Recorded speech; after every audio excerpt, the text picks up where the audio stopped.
lumadi nglestarekke budaya linambaran ati insyaallah mengke langkung sae Pak hasilipun. Nggih. Ngoten Pak.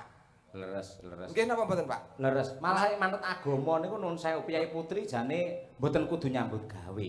Ning malah jenak pinarak wonten dalem yen perlu masak wae yen cara Arab ngono Kyai kakung sing masak. Niki lak tegese ngewangi perekonomian rumah tangga to Pak? Lah nggih tegese niku spesial. Iki diperbolehkan Pak. Nggih, leres. Ha nek ngugemi ngoten niku bukesi kudune teng dalem. Nggih. Loh, lek dhewe ning dalem oh ning omah ya ora iso tenang. Kok masalah ra tenang? Mergo aku sesuk rampung panjangan nggo dhuwit mulih kuwi mbuh ning endi ngono. Nah niku masalahe teng mriku niku, masalah terberate ngoten niku. Lah iya. Mula saka kuwi nggih. Iki ngangge bawa ora nong ki nong? Napa niki? Anu sambel kemangi.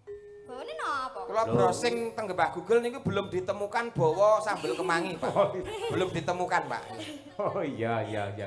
Heeh, ora apa-apa. Nek ngono diaturake langsung kemawon sambel kemangi. Kula aturaken dumateng sedaya para lenggah ngentasih jenak pinarak nenggani mangestoni dumateng pagelaran dalu menika. Mugi-mugi